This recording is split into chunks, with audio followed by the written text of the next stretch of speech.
Και αφού το ζητάτε ξανά και ξανά, πάμε να κάνουμε ένα πλήκτρο από το πληκτρολόγιο. Και στο ψι θα βάλουμε το έργο του Νικόλα Ολίτρα, το ψάθινο καπέλο.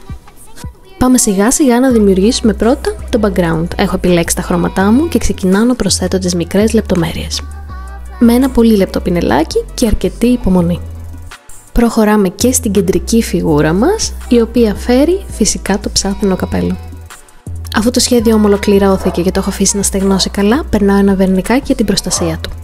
Και το πλήκτρο μας είναι έτοιμο να κάνει συντροφιά στα υπόλοιπα έργα τέχνης. Και εσύ μην ξεχνάς ότι μπορείς να αφήνεις την ιδέα σου στα σχόλια για ένα επόμενο έργο τέχνης που μπορεί να σου αρέσει. Και εγώ θα διαλέξω ανάμεσα από αυτά τα σχόλια για να δημιουργήσουμε ένα επόμενο έργο.